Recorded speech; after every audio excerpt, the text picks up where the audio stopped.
morning student, welcome to Elegant Classes.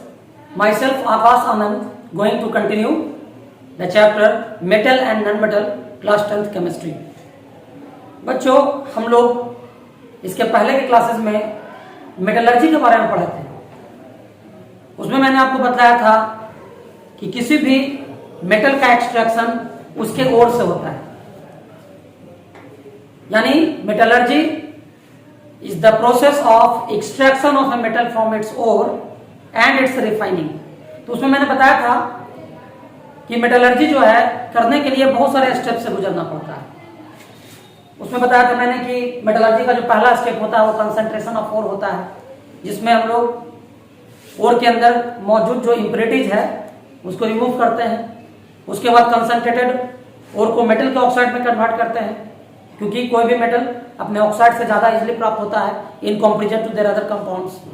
और तीसरे step में मैंने बताया था कि मेटल ऑक्साइड को मेटल में रिड्यूस करके मेटल प्राप्त करते हैं। और चौथा स्टेप था रिफाइनिंग का। तो चलिए हम लोग आज जो है मेटलर्जी के पहले स्टेप, जिसको हम लोग बोलते हैं concentration of ore, concentration of ore, इसकी शुरुआत करते हैं।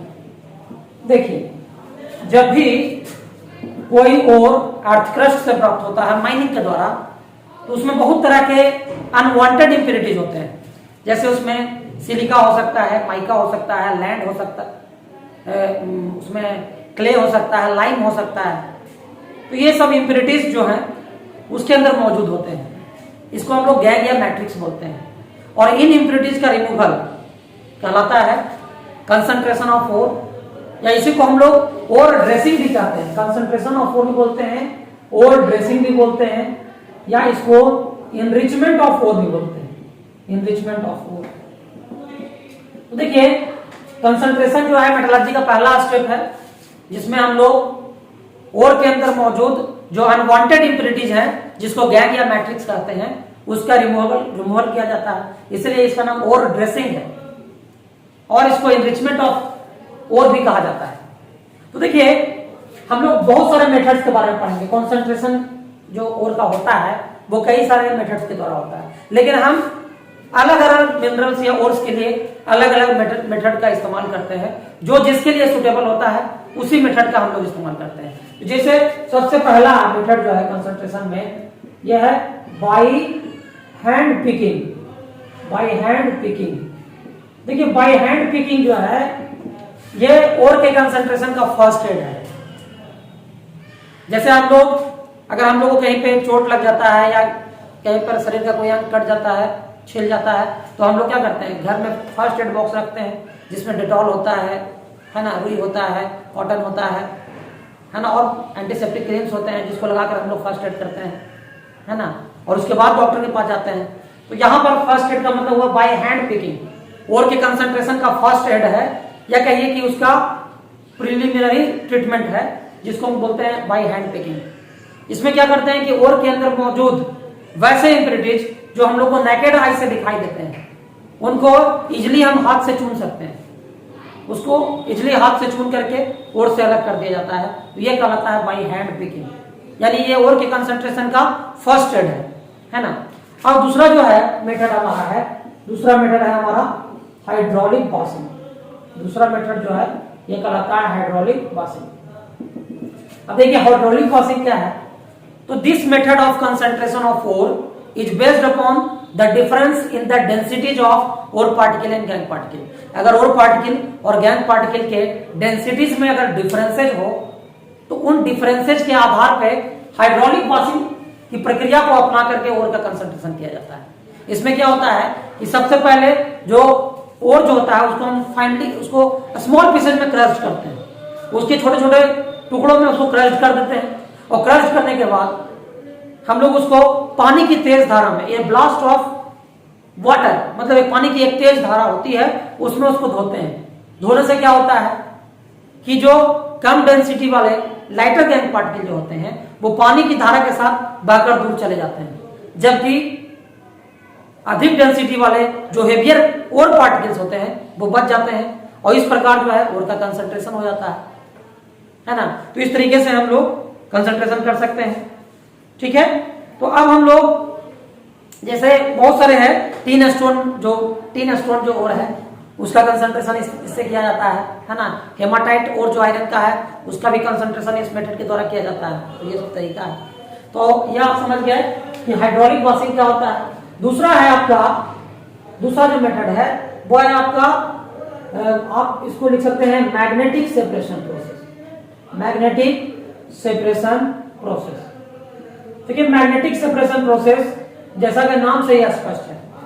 मैग्नेटिक सेपरेशन प्रोसेस में क्या होता है कि अगर किसी और के अंदर मौजूद और पार्टिकल और गैंग पार्टिकल में कोई एक मैग्नेटिक नेचर का हो और दूसरा नॉन मैग्नेटिक नेचर का हो, तो हम लोग वहां पर मैग्नेटिक सेपरेशन प्रोसेस का इस्तेमाल करते हैं। जैसे आज फॉर एग्जांपल अगर मान लीजिए कि कोई और है, उसमें मेटल के जो पार्टिकल्स हैं या और के जो पार्टिकल्स हैं, अगर वो मैग्नेट से अट्रैक्ट होते हैं, अगर वो मैग्नेट के द्वारा अट्रैक्ट होते हैं, चुंबक के द्वारा आकर्षित होते हैं, तो हम कहेंगे कि वो और पार्टिकल हमारा है वो मैग्नेटिक नेचर का है। लेकिन अगर उसमें मौजूद जो इंप्योरिटी है, जो गैंग पार्टिकल है, अगर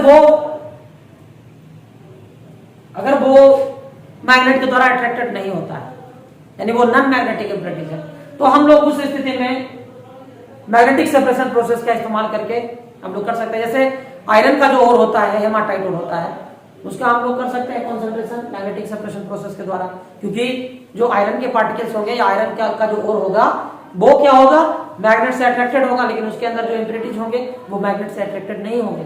इसमें क्या होता है, मैग्नेटिक सेपरेशन प्रोसेस में क्या होता है, इसको थोड़ा सा हम लोग डायग्राम के माध्यम से भी समझते हैं। देखिए इसमें क्या होता है कि हम लोग अभी बात करने जा रहे हैं मैग्नेटिक सेपरेशन प्रोसेस की, है ना। हम लोग बात कर रहे हैं मैग्नेटिक सेपरेशन प्रोसेस और के कंसंट्रेशन का।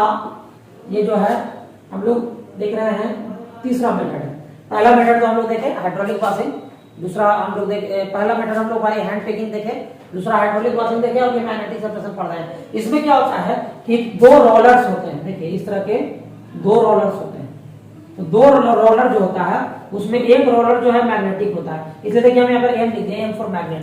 तो एक जो रोलर होता है वो मैग्नेटिक नेचर का होता है। ये जो दोनों रोलर होते हैं उस पर लेदर का बेल्ट लगा हुआ रहता है, इस तरह से ये लेदर का बेल्ट लगा हुआ होता है। ये रोलर जो होते हैं मूव करते हैं, ये मूविंग रोलर होते हैं, इस तरह से ये रोलर मूव करता है ना। अब हम लोग क्या करते हैं, हम लोग जो है इस रोलर के ऊपर ये हॉफर के माध्यम से, ये मान लीजिए हॉफर है ना, हम लोग पहले जो और जिसका कंसंट्रेशन करना है उसको हम लोग स्मॉल पीसेस में क्रश कर लेते हैं। The ore which is to be concentrated is crushed into small pieces. Small pieces में क्रश करने के बाद हम लोग क्या करते हैं, जैसे मान लीजिए कि स्मॉल पीसेज में ओर को हमने स्मॉल पीसेज में क्रश कर दिया, है ना। ये ओर जो है हमारा स्मॉल पीसेज में क्रश हो गया, देखिए। और इसको हॉफर के द्वारा हम इस मूविंग रोलर पे गिराते हैं। इस मूविंग रोलर पे क्या होता है, ये जो हमारा ओर पार्टिकल है ये घूमते हुए रोलर के लेदर बेल्ट के ऊपर जो आता है, और इसमें क्या होता है कि जो ओर पार्टिकल मैग्नेट से अट्रैक्ट होता है वो इलेक्ट्रोमैग्नेटिक रोलर के नजदीक में जाकर गिरता है। देखिए यहाँ पर जो है मैग्नेट के नजदीक में गिरता है, जो मैग्नेटिक नेचर का और पार्टिकल होता है। यहाँ पर क्या लिखेंगे, मैग्नेटिक और पार्टिकल। ये मैग्नेटिक और पार्टिकल जो है यहाँ पर गिरते हैं, और जो नॉन मैग्नेटिक इंप्योरिटीज होता है, देखिए जो कि मैग्नेट से अट्रैक्टेड नहीं होता है, जो नॉन मैग्नेटिक इंप्योरिटीज है, यहाँ पर नॉन मैग्नेटिक इंप्योरिटीज जो है इसको हम लोग गैंग पार्टिकल बोलते हैं, ये जो है यहाँ पर गिरता है। जैसे non magnetic impurities, non magnetic impurities या हम लोग बोलते हैं गैंग पार्टिकल, है ना, गैंग पार्टिकल। अब देख लीजिए इस तरह से क्या होता है ना कि दो अलग अलग हिप बन जाते हैं, एक और पार्टिकल का और एक गैंग पार्टिकल का। और पार्टिकल जो मैग्नेटिक नेचर का है वो मैग्नेटिक रोलर के नजदीक गिरता है, जबकि जो नॉन मैग्नेटिक गैंग पार्टिकल है वो उससे दूर जाकर गिरता है ना। ये क्या है, ये है फाइनली क्रश्ड, यहाँ पर लिख सकते हैं फाइनली क्रश्ड और पार्टिकल्स है।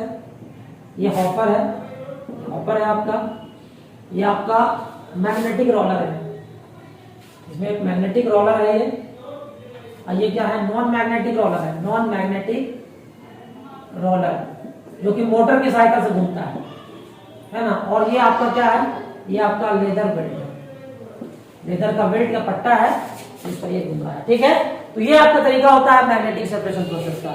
तो magnetic separation process is such a method of concentration of ore which is used when either ore particle or gangue particle is magnetic in nature and the other is non-magnetic in nature. In this method, the finally crushed small ore particle is dropped on a leather belt which is running with the help of two rollers, out of which one is magnetic. Magnetic rollers attract the magnetic ore particles, whereas the non-magnetic particles are left fall at some other places and form a different heap. And in this way, both the ore particle and gangue particle got separated from each other, and hence the concentration of ore is 10. ठीक है, तो ये आपका होता है magnetic separation process. ठीक है, अब देखिए इसमें अब हम लोग चौथा मेथड पढ़ेंगे. वो चौथा मेथड हमारा है फ्रॉथ फ्लोटेशन प्रोसेस. देखिए ये जो चौथा मेथड हम लोग पढ़ने जा रहे हैं, वो जो चौथा मेथड होता है वो फ्रॉथ फ्लोटेशन प्रोसेस होता है. देखिए फ्रॉथ फ्लोटेशन प्रोसेस क्या होता है, इसकी हम लोग बात करते हैं. फ्रॉथ फ्लोटेशन प्रोसेस है ना, इसको हम लोग देखिए ये जो फोर्थ फ्लोटेशन प्रोसेस है, ये चौथा मेथड है ओर के कंसंट्रेशन का. ये मेथड जो होता है ओर के कंसंट्रेशन का, ये सल्फाइड ओर के लिए सुटेबल होता है. इसमें क्या करते हैं, this method of concentration of ore is suitable for sulphide ores. इस मेथड में क्या करते हैं कि हम लोग सबसे पहले सल्फाइड ओर पार्टिकल्स को है ना फाइनली पाउडर्ड कर देते हैं, स्मॉल पीसेस में क्रस्ट कर देते हैं, और उसको हम लोग पानी से भरे हुए एक टैंक में डाल देते हैं. उस टैंक में पानी से भरे हुए टैंक में उसको डालने के बाद उसमें पाइन या यूकेलिप्टस का ऑयल डाल दिया जाता है, और उसके बाद हाईली कंप्रेस्ड एयर उससे पास कराया जाता है. हाईली कंप्रेस्ड एयर जब पास करता है उस टैंक से जिसमें वाटर है, उसमें ऑयल मिला हुआ है पाइन या यूकेलिप्टस का, तो जब ये हाईली कंप्रेस्ड एयर उससे पास कराते हैं तो उसके अंदर एजिटेशन काउज होता है, और उस एजिटेशन से क्या होता है ना कि लॉट्स ऑफ फ्रॉथ प्रोड्यूस होते हैं, झाग उत्पन्न होते हैं. और उस झाग में क्या होता है कि जो सल्फाइड और के और पार्टिकल्स होते हैं वो उससे क्या होते हैं कि चिपक करके है ना, चिपक करके उस टैंक के सरफेस के ऊपर तैरने लगते हैं, जबकि जो गैंग पार्टिकल्स होते हैं वो उस टैंक के बॉटम में बैठ जाते हैं. देखिए इस तरह से हम उसका डायग्राम बना सकते हैं. देखिए ये हमारा एक टैंक है ना, ये जो हमारा टैंक है, इस टैंक में क्या है, वाटर भरा हुआ है, वाटर भरा हुआ है ना, और उसके बाद क्या करते हैं हम लोग, पानी से भरा हुआ टैंक है, और इसमें हम लोग क्या करते हैं कि फाइनली मतलब कि इसमें हाईली कंप्रेस्ड एयर जो है इसे पास कराते हैं, इससे हाईली कंप्रेस्ड एयर जो है इससे पास कराते हैं है ना. और क्या करते हैं, इसमें हम लोग क्या करते हैं कि जो और इसमें जो है वाटर है प्लस सल्फाइड और पार्टिकल, सल्फाइड और क्रस्ट, और इसमें क्या है पाइन या यूकेलिप्टस ऑयल है ना.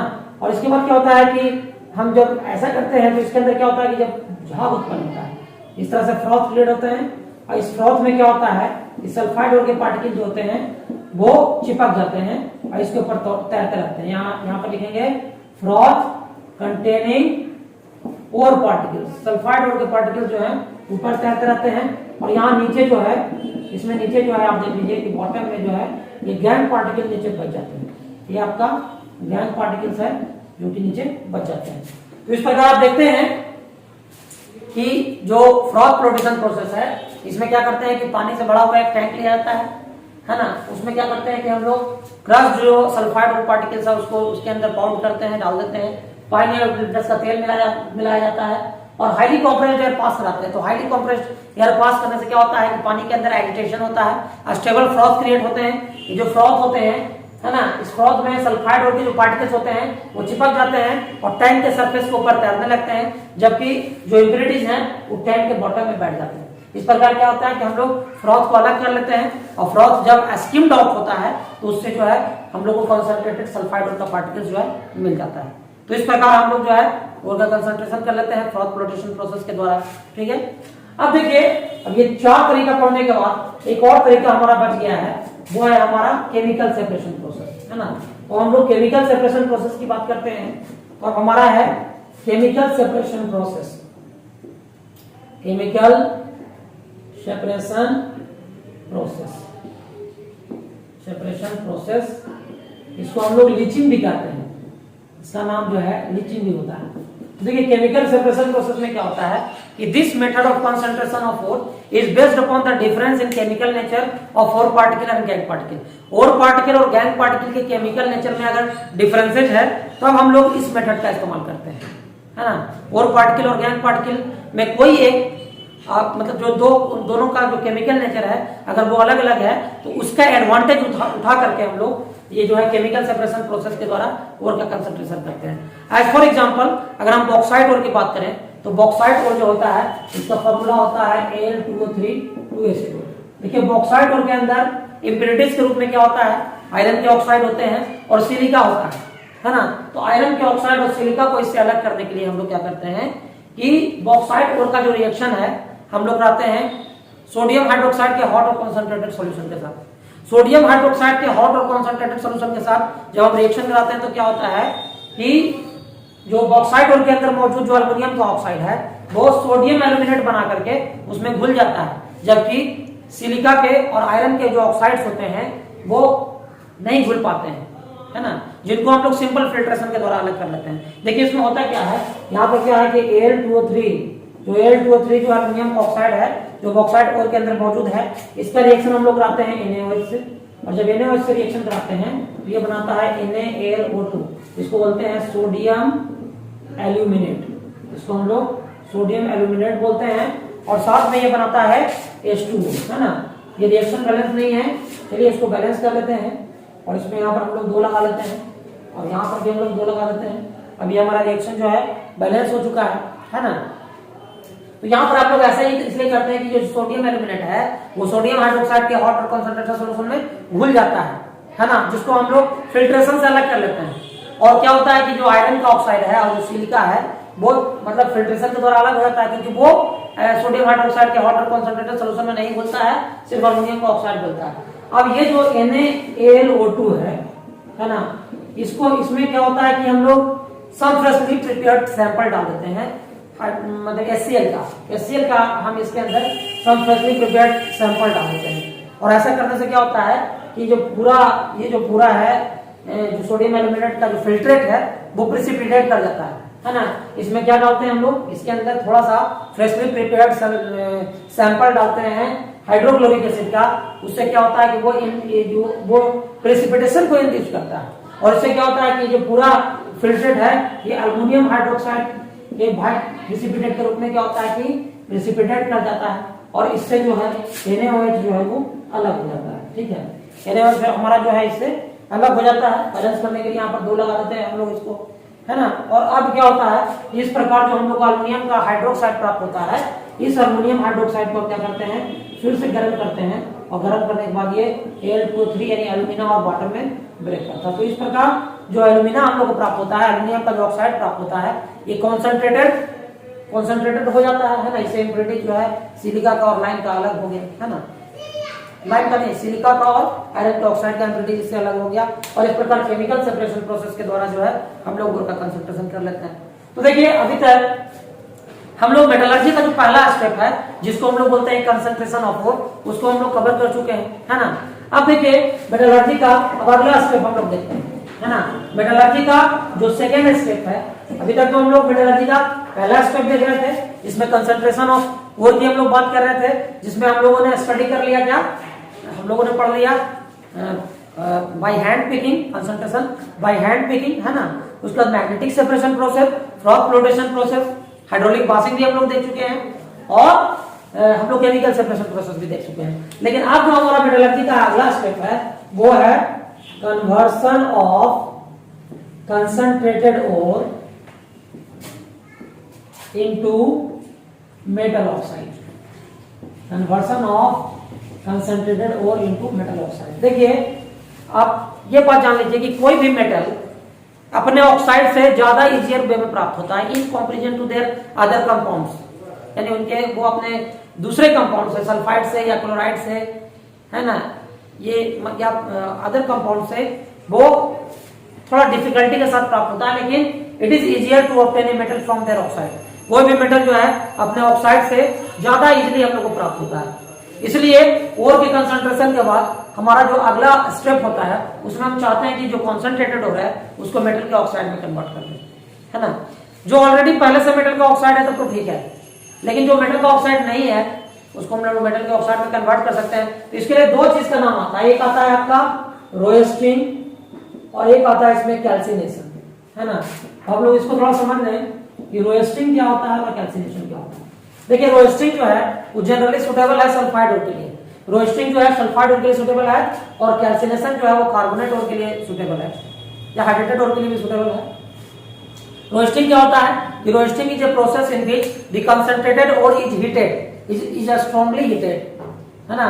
इसमें क्या होता है कि जो कंसंट्रेटेड ओर है इसको हम लोग क्या करते हैं, स्ट्रांगली हीट करते हैं, और इस तरह से हीट करते हैं ताकि इसके मतलब कि ताकि जो मेटल का ऑक्साइड सल्फाइड है वो मेटल के ऑक्साइड में कन्वर्ट हो जाए। और ऐसा करने से क्या होता है कि उस ओर के अंदर मौजूद जो ऑर्गेनिक इंप्योरिटीज है, जो वोलाटाइल इंप्योरिटीज है, जो मॉइस्चर है, ये सब उससे निकल जाते हैं, और जो मेटल और हम लोग को मेटल का जो सल्फाइड है वो मेटल के ऑक्साइड में कन्वर्ट हो जाता है, जिससे उसका रिडक्शन जो है वो इजियर हो जाता है। तो हम लोग कह सकते हैं कि roasting is a process in which the concentrated ore is strongly heated in enough presence of air, air के इनफ प्रेजेंस में हम लोग क्या करते हैं, स्ट्रांगली हीट करते हैं below its melting point in order to escape और in order to expel the volatile impurities, the organic impurities and the moisture from the ore, due to which the ore becomes porous, ore जो है porous हो जाता है, और further उसका reduction जो है वो इजियर हो जाता है।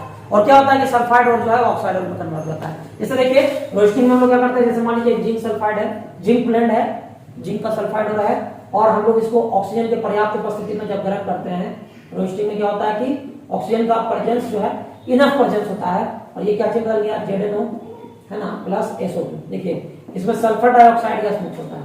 इस तरह से आप देख लीजिए कि PbS है प्लस O2 है, रोएस्टिंग करते हैं इसका, तो रोएस्टिंग में क्या होता है PbO बनता है और प्लस SO2 बन जाता है, ठीक है। तो इस प्रकार आप देखते हैं कि रोएस्टिंग में जो सल्फाइड ओर है वो मेटल के ऑक्साइड में कन्वर्ट हो जाता है ना।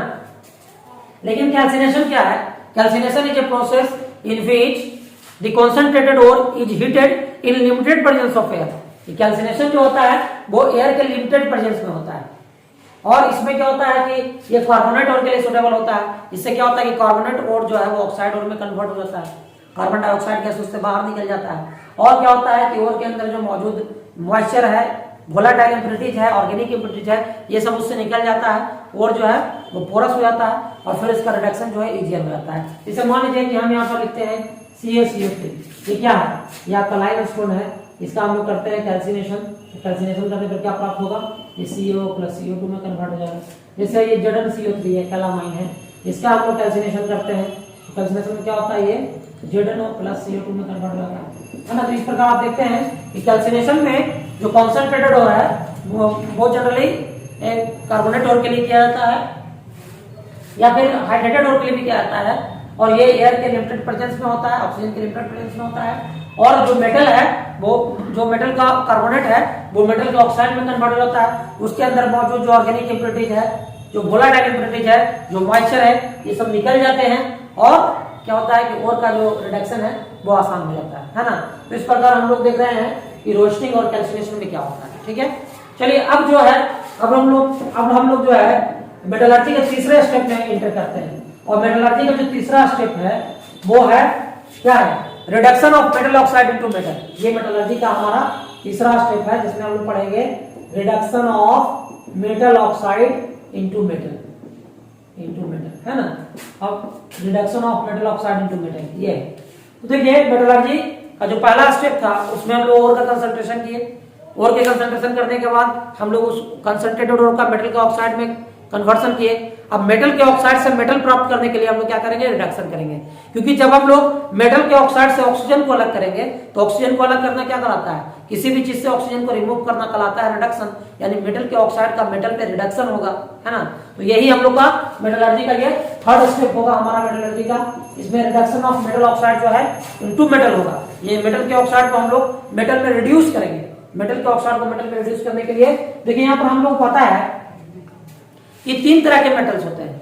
एक मेटल जो होते हैं वो हाई रिएक्टिविटी के होते हैं, एक मेटल जो होते हैं वो मॉडरेट रिएक्टिविटी के होते हैं, और एक मेटल जो होते हैं वो लो रिएक्टिविटी के होते हैं। तो सबसे पहले रिडक्शन में क्या होता है कि जो सबसे कम रिएक्टिविटी का मेटल है, जो रिएक्टिविटी में बहुत नीचे है, तो वैसे मेटल के ऑक्साइड को या उनके कंपाउंड से मेटल को प्राप्त करने के लिए सिंपली उसको हम लोग को हीट करने का जरूरत है। उसको हम लोग बोलते हैं reduction by heating alone, reduction by heating alone, है ना। यानी हम लोग रिडक्शन करते हैं बाय हीटिंग एलोन, यानी हम लोग कम रिएक्टिविटी के मेटल के कंपाउंड को सिंपली जब गर्म कर देते हैं तो उससे मेटल प्राप्त हम लोग को हो जाता है। जैसे एज फॉर एग्जांपल, जैसे हम लोग बात करते हैं HgS, ये मरकरी का जो ओर है, इसको सिनेबार ओर बोलते हैं, ये मरकरी का सल्फाइड ओर है ना। अगर हम लोग इसको गर्म करते हैं तो गर्म करने पर क्या होता है, इसका हम लोग पहले क्या करते हैं, रोस्टिंग करते हैं। तो रोस्टिंग करने पर क्या होता है, ये HgO प्लस SO2 में कन्वर्ट होता है ना। इसमें हम लोग इसमें देखते हैं कि HgS जो है, इसको ऑक्सीजन के प्रेजेंस में हम लोग जब गर्म करते हैं तो ये क्या चीज बदलता है, HgO प्लस SO2 में बदलता है, ठीक है। अब जो है इसको जब HgO जब SO2 में बदलता है तो अब हम लोग क्या करते हैं, हम लोग जो है इसको फिर देख लीजिए, इसको पहले बैलेंस करना पड़ेगा ना।